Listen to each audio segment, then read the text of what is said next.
So I'm very late to the party, as my video on the old Kong game has been up for some time, and in that video I did promise to play the new Kong game. I just haven't gotten the time to do so, but now I do. But before I get into it, I'm gonna go on a small tangent about the other King Kong video I did. Because for that one, I talked about the old one that came out for the PlayStation 2. And for that video, I feel like I didn't do a good justice on it, as the way how I edited it, and I feel like I didn't show off the game really well. And I'll most likely in the future do a remake on that. But anyways, back to this game. I haven't seen any gameplay or spoilers about this game, so I'm going totally blind. The only thing I heard is that this game is really bad, at the same level as Gollum, and is one of the worst games of 2023. It can't be that bad, right? I mean, you really have to try hard enough to make a monster beat 'em up game really bad. Like really try hard enough. But yeah, I will be playing Skull Island Rise of Kong. But what I find weird is that why is the title like that? Last I heard, this isn't part of the Monsterverse. And when I first saw it, I thought it was, but no. It's not part of the legendary Kong series or even the anime. And it is its own thing. And I'm not sure if this is part of the Peter Jackson remake, like is a continuation of it or a prequel of it, but I think that's pushing it too far. So I think it's an original Kong storyline. But it does raise some alarm bells, as the title's very similar to Kong Skull Island, the one that was released by Legendary, and that has nothing to do with it, so that either means it's really bad or it might be good, but I'm going with the latter of it being bad. Oh, and I wanted to say, thank you all for 50 subscribers. Hope I can aim for 100 subs later on, but thank you all for subbing to me. I do these videos in my free time, so that means a lot to me of you guys subbing to me, and enjoying watching my videos. And also, this video was supposed to be done back all the way in October, but it got pushed back to January. But I think I've uploaded it in February, so yeah, it takes me some time to get these videos done. So if you just subscribed right now, or you already have, make sure to hit the bell notification, as I tend to upload once a week or on the second of the week after a video's been uploaded. So yeah, thanks for subscribing to me. But I think I already stalled enough, so let's get into the game. I've got to say, the way how the intro starts up when you start up the game is mildly good, with the music being at least something decent, and the way Kong's posing over a dead dinosaur and pounding his chest when the title screen of the game starts to show itself. As a big fan of giant monsters, this intro is easily a guilty pleasure for me. We are at least off to a good start for first impressions, but oh boy, I was very wrong. But before we get into the gameplay, I noticed something weird when starting up the game. There's a trademark for Kong, and it says King Kong of Skull Island, and a company licensed DeVito Artworks. Remember this name because I will go more into detail with it later on when I talk about the story of this game. But anyways, the gameplay is absolutely horrendous. For being a beat 'em up game, the combat system is very bare bones. You only have a 3-hit combo, which is just punch, and you do a thunderclap, which causes a mini shockwave, but I don't think the shockwave does any damage. That's it for the light attacks. And no, you cannot get upgrades to get different combos. This is all you get, this 3-hit combo. With a heavy attack, but it just backhands the enemies, and it seems like you don't do as much as damage as like the light attacks.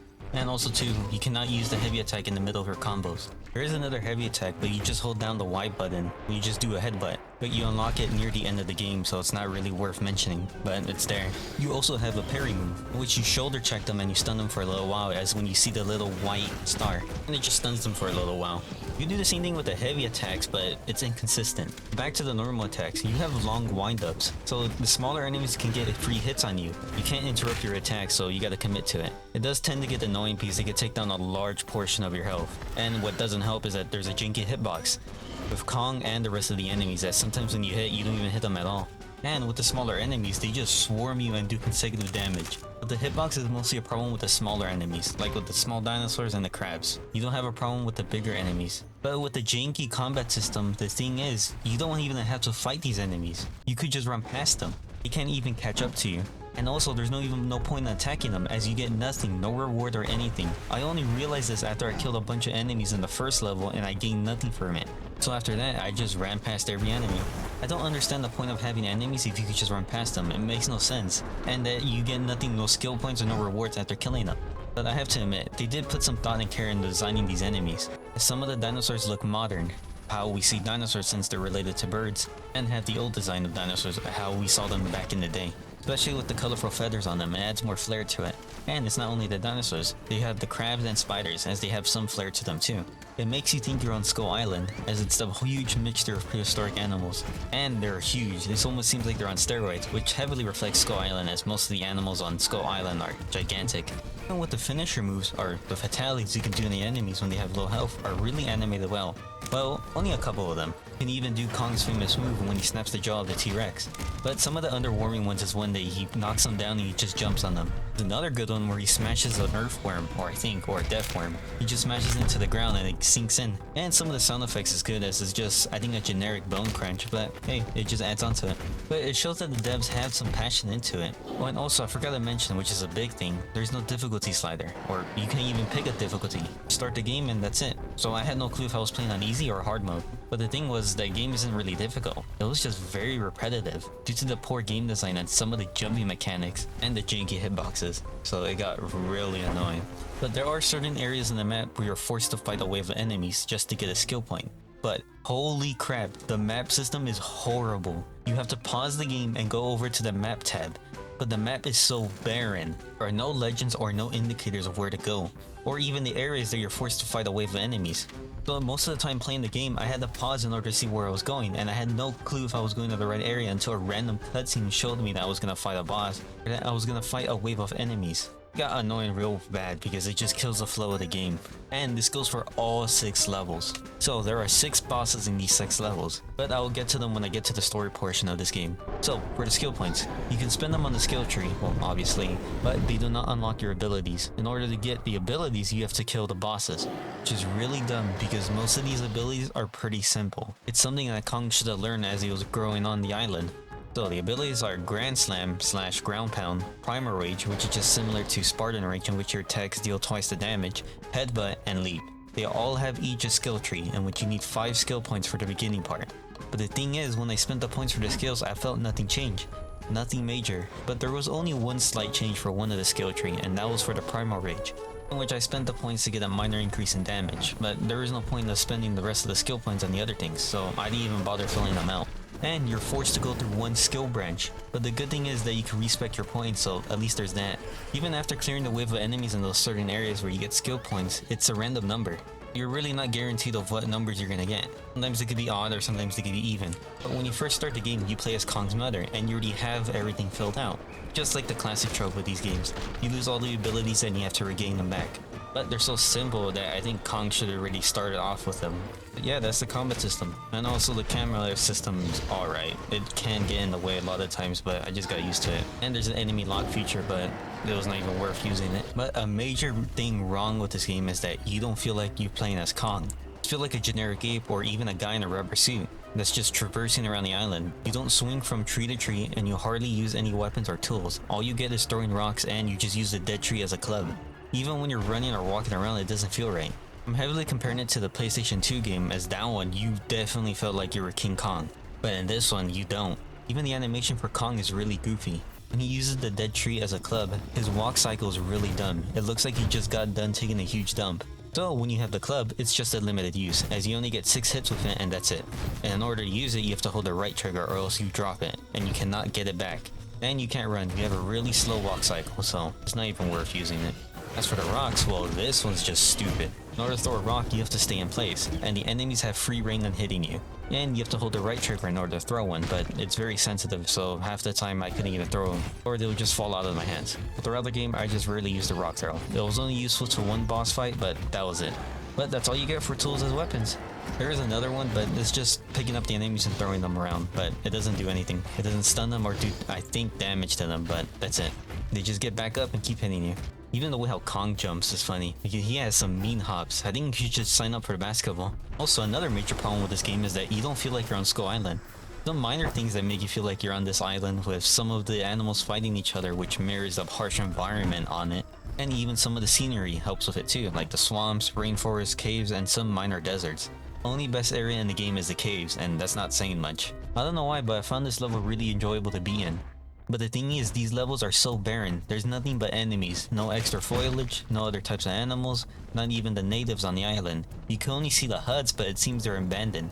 And in fact, you really don't see any other natives throughout the whole game, just a voiceover, just telling the tale of Kong. And the art style does not help with it at all, and it makes the graphics look bad. And this game was made in the Unreal Engine. Having a good art style can help a lot with graphics, but for this game it did not help at all, and it really takes you out of the element. And as I was traveling through all these levels, I was just bored out of my mind as I just went from point A to point B. But you can do extra stuff, which is just collecting collectibles. You have to get 25 collectibles, but there's nothing extra about them. It's just a 3D model and that's it. Also, throughout the game, there is no background music. It was just deadly silent. And even if there was, it was just a couple of seconds of sound bites and that was it. So it just added on to the boredom.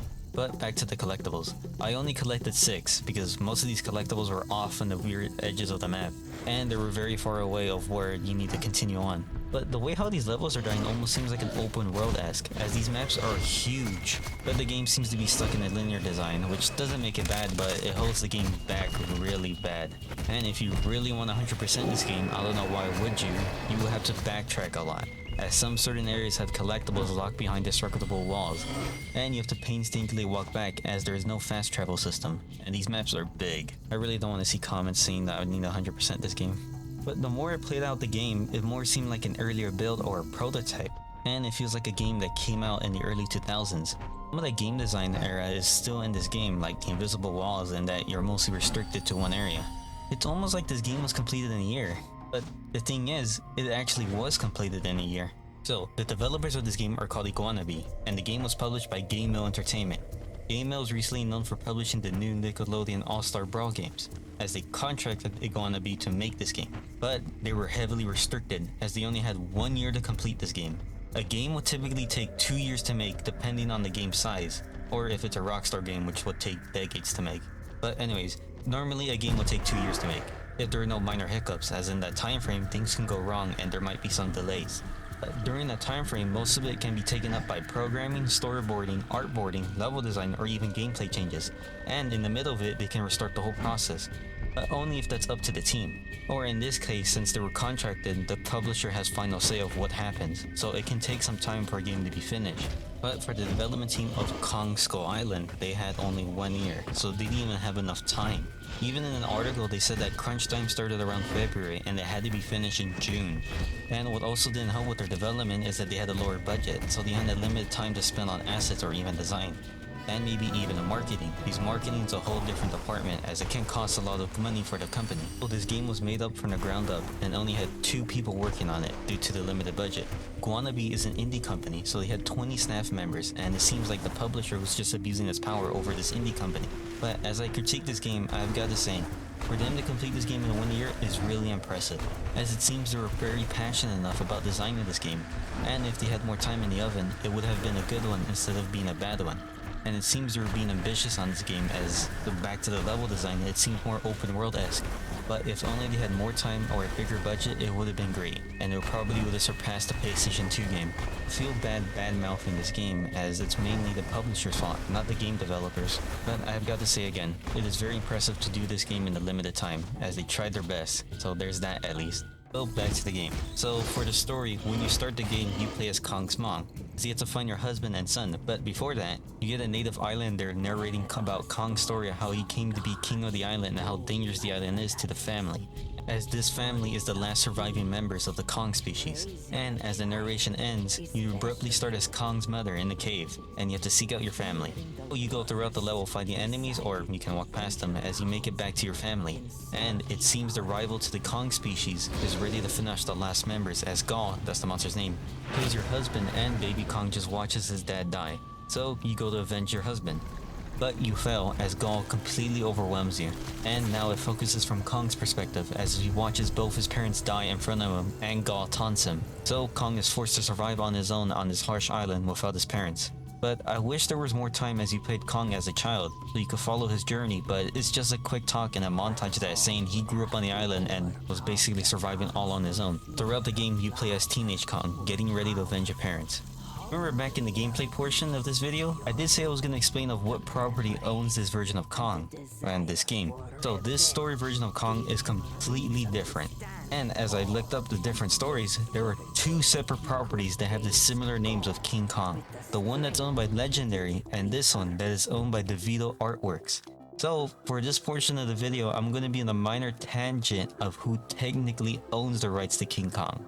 We're going to go over a brief timeline of who owns King Kong.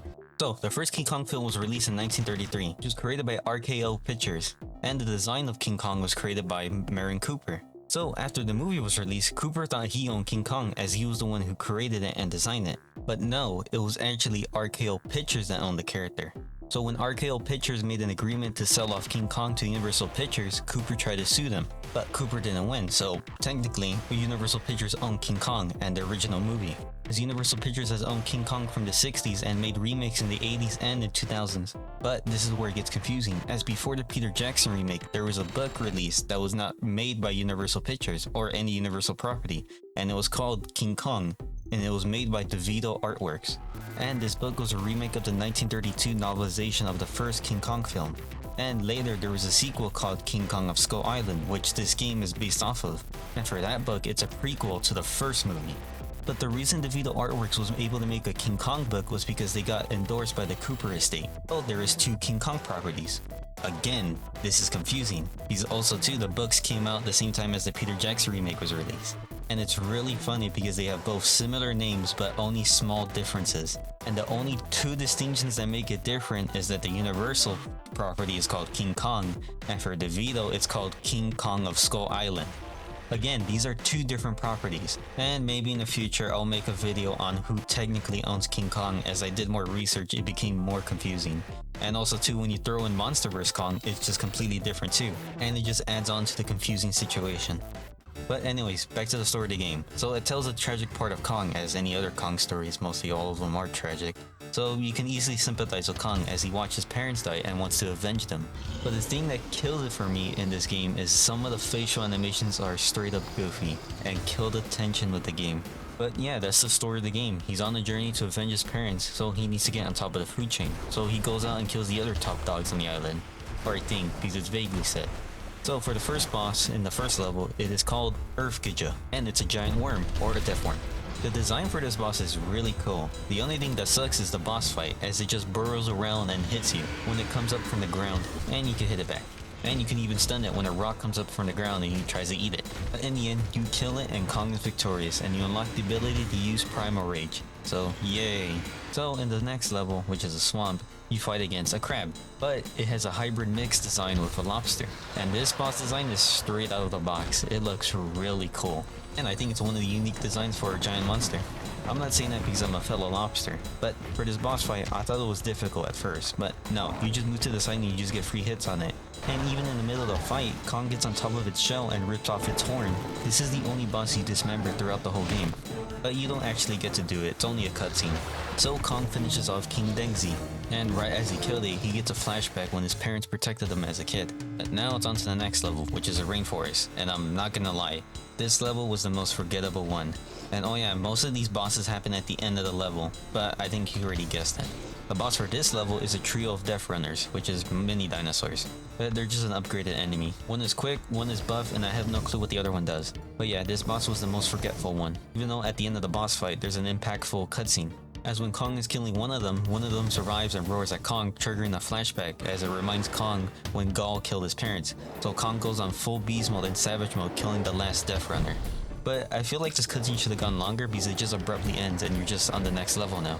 And now you're on the best level, well in my opinion, as it's the cave level. And out of this whole game, this was most the enjoyable one to me. I have no clue why, but I thought this was one of the best levels in this game, even though it had some minor hiccups when it came to the parkour. Even the boss fight was kind of unique, as it's a giant spider called Queen Kiwa. The build up for this boss fight is really good, as in the cutscene, Kong approaches her lair, and it jumps down from the ceiling. It's really weird why they show her jumping down from the ceiling, as throughout the fight, she's up top and you have to throw rocks at her to bring her down as you get hits on it. This was the most enjoyable boss fight throughout the whole game. After that's all done, you have killed 4 bosses, and there's one last one, Gaul, and he is sitting on the top of Skull Island. So you're ready for one final showdown, in which you would avenge your parents and who would be the king of Skull Island. I'm just saying all this for dramatic effect, as the final character is really bare bones, so yeah. Fight against Gaul. And this boss fight, well, I feel like it cheated a lot. It's probably a skill issue with me, but when you fight it, there's a janky hitbox, as when he hits you, it's especially annoying when he roars and stuns you, as he gets free hits on you, and you can't shoulder check him as he's immune to it, as I did it multiple times and it got me killed, so I had to cheese it. Then, well, it was a really simple cheese, as I would just back up, and I get stunned, and he would have to come and hit me. But he had a long windup, so he wouldn't even get hits on me. but I got hits on him, so it was easy to exploit. And one final cutscene plays. Kong finally avenges his parents and does a fatality move on Gaul, breaking his neck, making Kong king of Skull Island. So yeah, that's the end of the game. There's nothing else. No extra content, no new game plus, just nothing. I was slightly annoyed when I beat the game, but I remember that this game took a year to make, so I shouldn't even be annoyed or even mad. I should just be happy that the developers tried their best to make a game. I'm still gonna give it a rating. So my final thoughts of the game is that it's really bad, and I would give it a 3 out of 10, and I wouldn't recommend it to anyone. It just sucks for the developers as they tried their best and they got screwed over by the publisher. And for the publisher, they get no repercussions, but for Guanabe, they get screwed over, as this game might ruin their reputation as a developer, and it stays with them forever as people will see that this is one of the worst games they made and will deter people from buying their newer games. And the main reason this game was bad was due to the publisher. They just used this indie developer as a scapegoat. So in my opinion, if the dev team had more time to work on this game, it would have been something at least decent. As again, they were passionate about the game design and it seems they were big fans of King Kong. They even hired an orchestra for the soundtrack, so if that doesn't say that they wanted to make a good game, I don't know what does. But in the end, they got screwed over. So that's Rise of Kong, Skull Island. A game that came out last year, had a playstyle that looked like it should have been released in the early 2000s. I have a feeling I want to make a series for this channel of where I review every bad game in the last year and review them all in 1 month in January. That will take a long time, but I'll probably do it in the future. Well, mainly, probably. But that's all I have to talk about for today. For my next video, I'll be doing a part 2 on the End of the World iceberg, so look out for that. And that's all I have. This is Mazer Argo, signing out.